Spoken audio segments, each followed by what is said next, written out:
But I'm really excited because when I was looking at what I wanted to talk about this month, M's kept popping up. It was so wild. I was like, oh, we're going to talk about mental health. Oh, money. Oh, mindset, motivation, or motivation and momentum. Momentum. That's a really good one.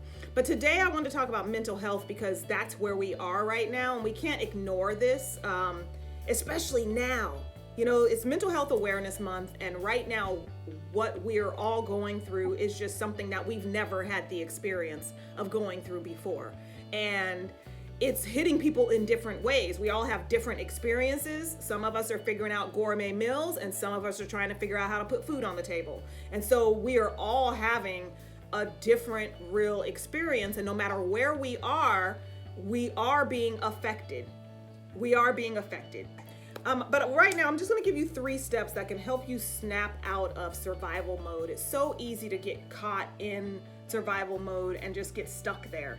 I've been there. I have friends I've talked to who, just are in survival mode, and we're doing what we have to do. We're all strong women. I know everyone on here is a strong woman. We know what we want. We go after what we want. We get things done, but we also can get stuck in that space that life deals us sometimes, where we're just in survival mode. We've had some moments where we have to, look at where are we? And in this process of honoring ourselves, there are still some steps that if we're just cognizant of it, it's kind of like an emergency. If you have like an emergency response team, they get you ready, you practice these emergencies. So sometimes this is why I like to talk about certain things, because then you will be aware of it. You don't always know how you're going to respond to it in the situation, but you'll be like, oh, that sounds familiar. Oh, I'm in survival mode, because we've discussed it. And when you're not discussing it, that's when there's a challenge. And I know years ago, I just remember feeling lost. I was a single mom living in a 1-bedroom apartment with my son, and I found that I was just depressed. I didn't have enough money all the time. It seemed like it was just all the time. And I put that in the email today. I was like, I remember crying. Jordan came to me and was like, oh, I have a field trip tomorrow. I was like, why you tell me just now? And I was crying over $20. And I just remember there was a day when I was dropping Jordan off at school, and I had planned, okay, I'm gonna go drop the kid off, and then I'm gonna come home and go to sleep. And I was driving home, and I was like, I'm just gonna go back to sleep and stay in bed all day. And as I'm driving, there's this guy standing on the side of the road with a white sign that says, never give up. And I was like, just looked over, and I'm thinking, oh my gosh. And it seemed like it was just to me. I literally drove down the street, went back around, never seen this guy. Because usually, you see people with signs all the time. Never saw this guy. Drove down the street, went back around, came back around, was not there. Went up the street, seeing if I saw him walking, was not there. I drove around. So for like almost a week, I was kind of like, looking at the people on the side to see if I saw him again, and never saw him. And so that really kicked me into this space of feeling like I'm not alone, knowing that I'm not alone. And so that brings us to that very first step in managing your mental health is, if you are feeling something, tell someone. It doesn't even always have to be a long, drawn out conversation, but if you have a confidant, or if you even don't have a confidant and need to use social media and saying, I'm having a bad day today, y'all, do what you got to do, because telling someone is giving you an opportunity to name your feelings. Because if you don't name it, then all you do is stuff it. All you're going to do is stuff it if you're not naming it. And so when you stuff your feelings, you cannot address them and move on. They will take root. They are just there. So you have to tell someone. That's the very first step. Like I said, you don't have to tell everybody. You don't have to, just do what works for you. It's going to be different for every person. You might need to talk to the next 5 people that come up. But when you're in a dark space, you really need to tell someone. I'll never forget the time when I was really depressed. I don't know what happened. It was like a couple of years ago. I had a major bout of situational anxiety. Not anxiety, but depression. And I literally was in the bed, and I was not just crying for myself. I was crying because I was like, oh my God, what about people who always have depression, like feeling like this? But for the first day, I was sitting there thinking, I'm feeling this. I don't feel this. I'm Natasha. I'm like, the bubbly positivity Polly chick. But I was feeling that, and that was real. So I remember the first thing I did after I realized I wasn't telling nobody, trying to hide, is I called my best friend and I'm like, I am majorly depressed. It's as simple as that. And she's like, I'm glad you said it. And as soon as I said it, something happened where it kind of smoothed out the edges for me in that moment. So tell someone. Number 2, talk to a therapist regularly. We all think therapy is this obvious thing, but in our community, sometimes it's not. And even though we talk about, we do therapy, we're not making that phone call. But talk to a therapist regularly. Even, it's just like the self-care plan I talk about in group coaching.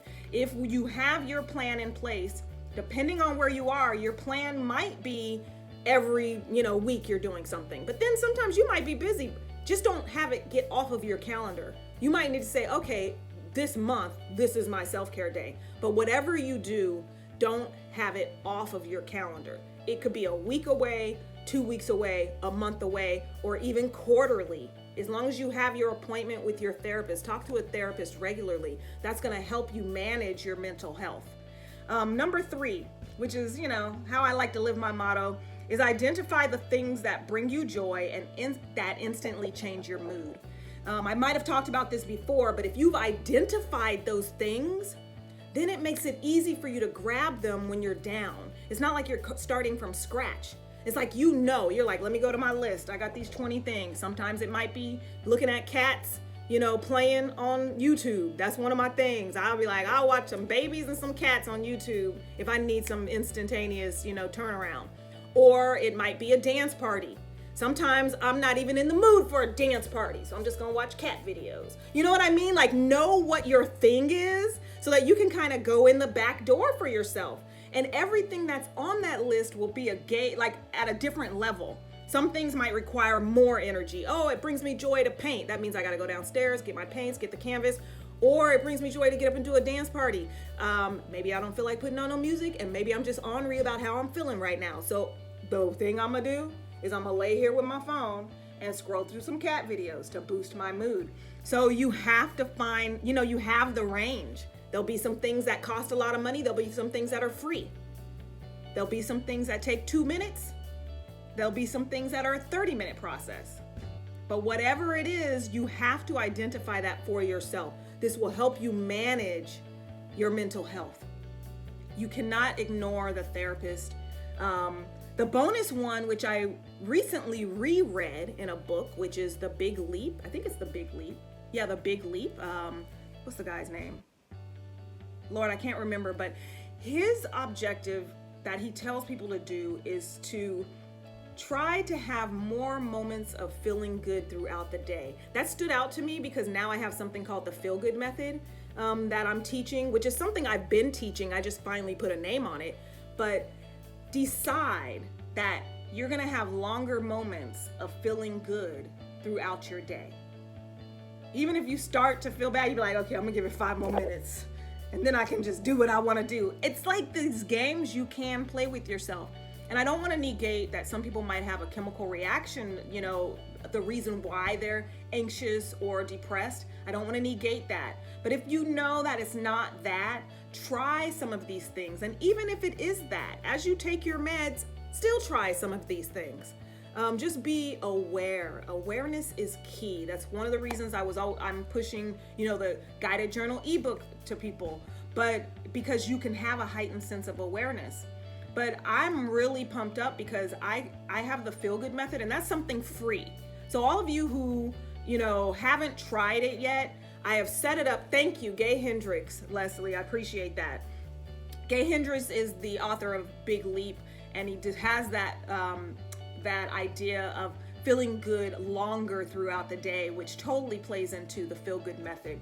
But all of you can access the Feel Good Method Challenge. It's a 5-day challenge, and it's free. It's totally free. If you go to bit.ly, the Feel Good Method, it's at the bottom signature of my emails. If you're not going to write that down, but at the bottom of my emails, just go there and try it for 5 days. It's like 15 minutes that can boost your mood. And especially now, since we're in Mental Health Awareness Month, it's so important. It's so important for us to band together, to realize you're not alone. I remember during that time when I was, seeing the sign of never give up and wanting to stay in bed because I couldn't pay $20 for a field trip. I had a good friend of mine who I think I was telling her kind of what I was going through and not even fully giving her everything. And she told me about a woman in Newport Beach that she had heard really late one night on the radio. And there was it was called Right Living. The lady had an organization called Right Living. And it was 20 courses of getting in touch with yourself, self-awareness, taking your life back. And if my friend had not told me about that, I have no clue where I would be right now. I have no clue if I would be doing this right now, because that was the beginning of me really leaning into how can I take back those things that I know I have control over. So in most cases, we do have control over how we're going to feel. And if you realize that you want to step into that, it's time that you do these steps for yourself. It's time that you do these steps for yourself. So those 3 steps will help you in managing your mental health and moving past survival mode, because that'll help you get into thriving. You want to thrive and not just survive. So that is all I have for this Wednesday wind down. Be sure to go to the Feel Good Method Challenge. That's bit.ly/the Feel Good Method Challenge. And you guys can get that. It's totally free. And you'll be just enamored with all the tasks that you get to do, and it's a lot of fun. But okay, so now it is time for our girlfriends chat. I wanted to make sure I didn't spend too much time. Anyone chime in, tell us what you're doing, unmute yourselves so you can say, yeah, girl, I hear you, I feel you. I always love saying that. And yes, honey.